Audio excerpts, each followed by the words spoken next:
Մայիսի լույս 24-ի գիշերը Ռուսաստանի Դաշնության զինված ուժերը Ուկրաինայի մայրաքաղաք Կիևին վրեժխնդրության հարվածներ են հասցրել։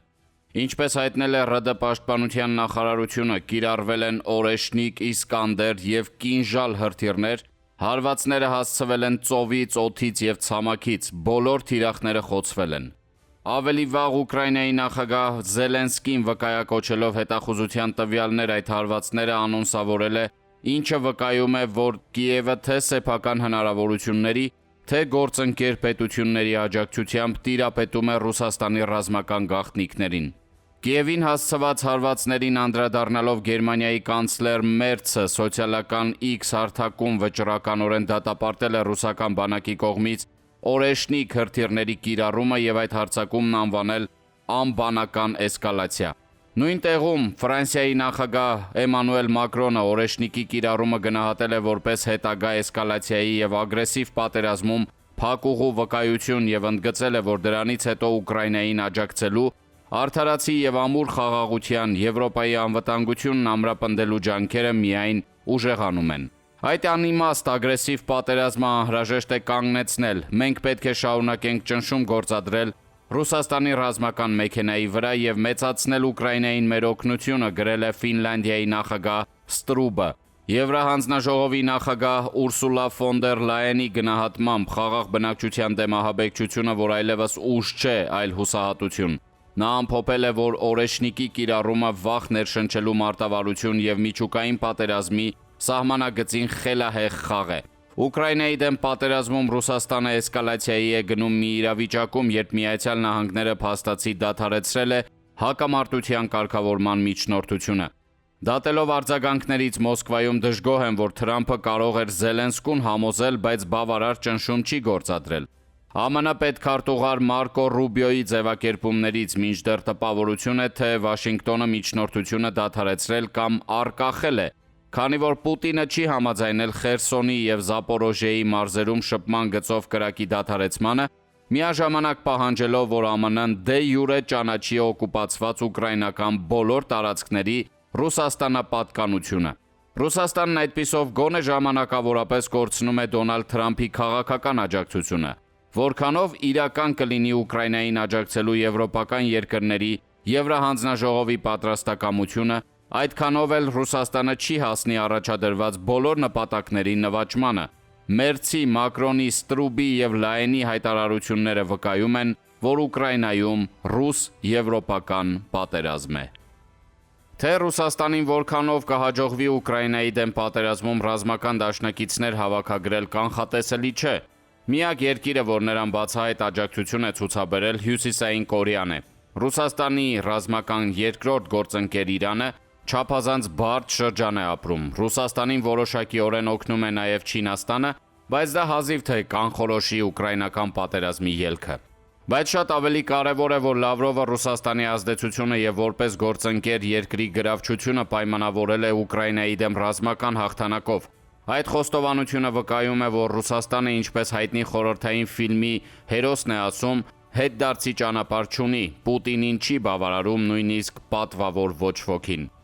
Այս իրավիճակը Ռուսաստանի դիրքորոշման ռադիկալացման է տանում, որքանով հասկացվում է Մոսկվայի և Վաշինգտոնի մոտեցումների ընդհանրությունը միայն քարոզչություն էր, իսկ Պեկինում Վլադիմիր Պուտինը շոշափելի և սկզբունքային ռեսուրս չի հավաքագրել։ Պուտինի ուկրաինական ֆրուստրացիան համընկել է Հայաստանում խորհրդարանական քարոզարշավի փուլին։ Մոսկվայում Հայաստանի ընտրությունը գնահատվում է Ուկրաինայում հաղթանակ թե պարտություն սակրալ հարցադրման տիրույթում։ Վերջին օրերի բացահայտ հարձակումները խիստ մտահոգիչ են։ Ցավոք Հայաստանի ընդդիմությունը չի կատարում հիմնական առաքելությունը, հանդես չի գալիս որպես հայաստանյան քաղաքական սուբյեկտ։ Այս իրավիճակը գործող իշխանությունների վրա կրկնակի պատասխանատվություն է դնում ոչ միայն պահել ինքնիշխան ընտրության իրավունքը, այլև ապահովել քվեարկության և հետընտրական փուլի կայունությունը, ներքին ցնցումներ թույլ չտալ։ Ուկրաինայում պատերազմողների համար նպաստավոր պայմաններ ստեղծելու համար Մոսկվան կարող է Երևանում նավակ ճոճելու փորձ անել։ Իսրայելը դուրս է թողնվել Իրանի հետ ԱՄՆ բանակցությունների ներգրավվածությունից, այդ մասին գրել է The New York Times-ը։ ամերիկյան հեղինակավոր պարբերականի հրապարակման հիմնական թեզերը փոխանցել է իսրայելական ռուսալեզու Վեստին։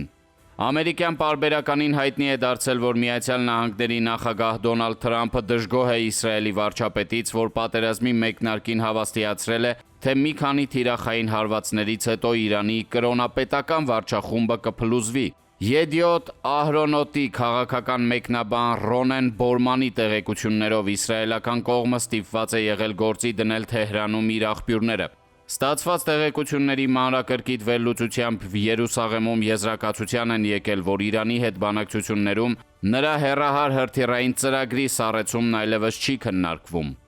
Իսրայելական լրատվամիջոցը հրապարակայնացրել է, որ պատերազմի սկզբին Բենյամին Նաթանյահուն առաջադրել է 3 խնդիր՝ Իրանի միջուկային ծրագրի ոչնչացում, հրթիռային ծրագրի սառեցում, կրոնապետական վարչախմբի տապալում։ Այդ խնդիրներից եւ ոչ մեկը լուծված չէ, ամփոփել է իսրայելցի մեկնաբանը։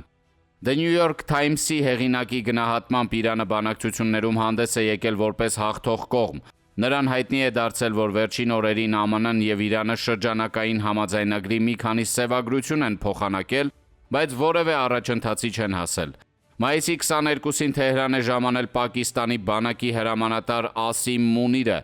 Ըստ տեղեկությունների նրան է միացել նաև Քաթարի բարձրաստիճան պատվիրակությունը։ Այդ առթիվ Իրանի արտաքին գործերի նախարարության ներկայացուցիչ Էսմայիլ Բաղային Թասնիմ գործակալությանը ասել է, թե միջնորդների Թեհրանում գտնվելը չի նշանակում, թե մենք համաձայնությանը մոտ ենք։ Նա կոնկրետացրել է, որ Իրանի համար առաջնահերթություն է բոլոր ճակատներում պատերազմի դադարեցումը, այն չկրկնվելու երաշխիքների ամրագրումը, շրջափակման վերացումը եւ իրանական ակտիվների ապասառեցումը։ Բաղային ամփոփել է, որ դրանից հետո հնարավոր է խոսել այլ հարցերից, բայց կարող ենք եւ չխոսել։ Այսպիսով կարելի է արձանագրել, որ Իրանը մերժել է անվերապահ կապիտուլյացիայի ամերիկյան պահանջը, իսկ եթե պատասխան ինչ քայլեր ունի ԱՄՆ նախագահ Դոնալդ Թրամփը, պարզ չէ եւ առաջիկայում հազիվ թե պարզ լինի։ Այս համատեքստում միջազգային փորձագետները կանխատեսում են Մերձավոր Արևելքում 2 ռազմաքաղաքական դաշինքի ձևավորում։ Ենթադրվում է, որ առաջինը Պակիստանի միջուկային հովանոցի ներքո կկազմավորվեն Թուրքիան, Սաուդյան Արաբիան եւ Քաթարը, իսկ երրորդը կձևավորվի Հնդկաստան, Արաբական Միացյալ Էմիրություններ, Իսրայել ընդգրկմամբ եւ կձգտի Կիպրոսի միջոցով ազդեցություն ունենալ միջերկրականի արևելյան հատվածում։ Կանխատեսումն ինչ խոսք կարող է նաեւ վրիպակային լինել, ինչպես հաճախ է պատահում, այդուհանդերձ արժե թեկուզ հռետորական հարցադրման մակարդակում դիտարկել, թե Հայաստանի անվտանգային բարձիկը որը կարող է լինել։ Չափազանց էական է նաև այն, թե ենթադրյալ դաշինքներից որին է առնվազն հարելու Ադրբեջանը։ Մնալու է Թուրքիայի հետ, թե ընտրելու է Իսրայելին։